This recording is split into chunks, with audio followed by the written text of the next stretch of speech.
Victor Wembanyama takes responsibility as Spurs face NBA Finals crisis against Knicks. The exhilaration of conquering the Western Conference and earning Western Conference Finals MVP honors has quickly faded for Victor Wembanyama and the San Antonio Spurs.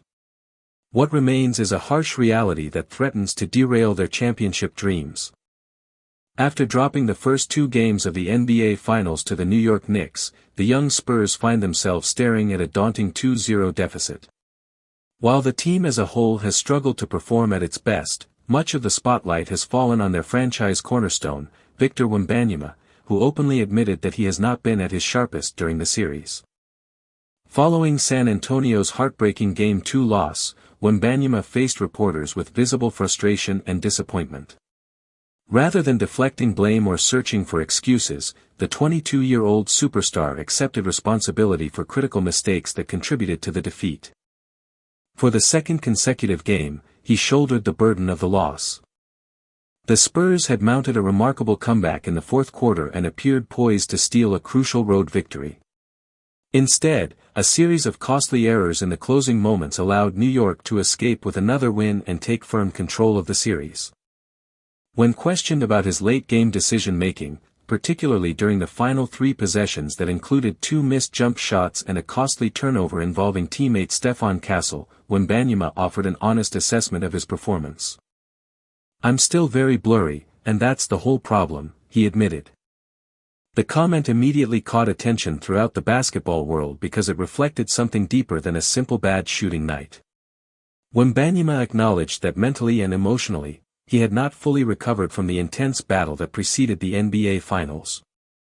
"I need to have more poise, more control over the game," he explained. "That's the general image." The French sensation later elaborated, suggesting that the emotional high of eliminating Oklahoma City in a grueling 7-game Western Conference Finals may still be affecting him. The Spurs' dramatic Game 7 victory over the Thunder was one of the defining moments of the postseason. The celebration that followed was understandable for such a young roster experiencing its first deep playoff run together. However, the transition from conference champions to NBA Finals contenders has proven more difficult than expected. "We need to never get too high, never get too low," Wembanyama said. "Personally, I think I could have been better in recovering from the high of the conference finals. But here we are. We can't change the past now. We're already focused on Game 3. His comments highlighted one of the hidden challenges of postseason basketball. While physical fatigue often receives the most attention, emotional exhaustion can be equally damaging. The mental strain of high-pressure playoff games, constant media scrutiny, travel demands, and the expectations of carrying a franchise can gradually take a toll. For Wembanyama, that toll may finally be showing. A noticeable decline in production. The concerns surrounding Wembanyama's form are not based solely on his own admission. His performance statistics reveal a noticeable drop compared to earlier playoff rounds. Against Oklahoma City, he opened the series with a dominant 41-point masterpiece that reminded everyone why he is considered one of the league's brightest young stars. Throughout the series, he averaged nearly 28 points per game despite facing increasingly physical defensive pressure from the Thunder's frontcourt. The following series against Minnesota presented another challenge. Having recently returned from concussion protocol, Wembanyama still managed to help guide San Antonio to the finals, but his efficiency began to fluctuate. Now, against New York's elite defensive unit, those struggles have become more pronounced. In Game 1 of the Finals, Wembanyama delivered one of his least efficient performances of the postseason. He scored 26 points but needed 21 field goal attempts to get there, finishing just 6 of 21 from the floor. The Knicks consistently disrupted his rhythm, forcing him into difficult shots and limiting his ability to create opportunities for teammates. Game 2 brought a slight improvement in scoring as he finished with 29 points, but the late-game execution issues overshadowed the positive aspects of his performance.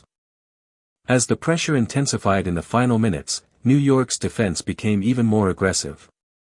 Led by Mitchell Robinson's physical interior presence, the Knicks successfully forced Wembanyama into uncomfortable situations. The result was a sequence of events that may haunt the Spurs star for some time. The turnover that changed everything.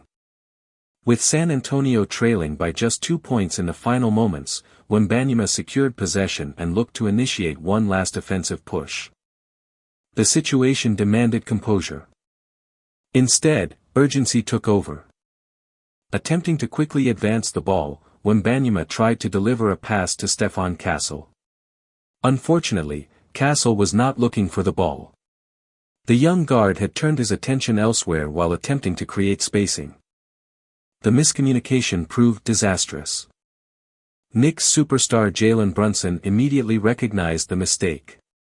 Reading the play perfectly, he jumped into the passing lane and intercepted the ball before San Antonio could recover. "I saw he wasn't looking, so I just tried to go get it," Brunson explained afterward. "I didn't want Wemby to come back and get it." Desperate to prevent an easy basket, Wembanyama committed a foul. Brunson converted one of 2 free throws, extending New York's lead to 105-104. The Spurs still had one final opportunity. One final possession. One final chance to escape with a series-changing victory. The shot that wouldn't fall. After the turnover sequence, the ball eventually found its way back into Wembanyama's hands.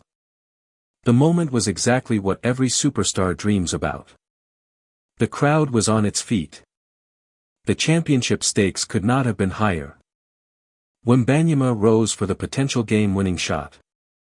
For a brief second, it appeared destined to fall. Instead, the ball struck the rim and bounced away. Just like that, San Antonio's comeback attempt ended in heartbreak. Despite the miss, Wembanyama remained confident in the decision.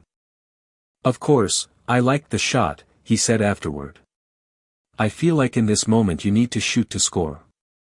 Results matter more than process. We just need to score. I just need to score." While he stood by the shot selection, the turnover continued to bother him far more. "That's the most frustrating thing," Wembanyama admitted. "To throw it away after putting in all this work." His disappointment was understandable. The Spurs had spent nearly an entire game battling back from adversity, only to see their efforts unravel in a matter of seconds. Stephon explains the miscommunication. Castle later offered his perspective on the pivotal play. According to the rookie guard, he never expected Wembanyama to pass the ball. "I was looking at him when he first got the rebound," Castle explained. "I just started to take off to try to give him some space to dribble up the court. I didn't see him throw it to me." The explanation highlighted the split-second nature of playoff basketball. Neither player intended to make a mistake. Neither player expected the miscommunication.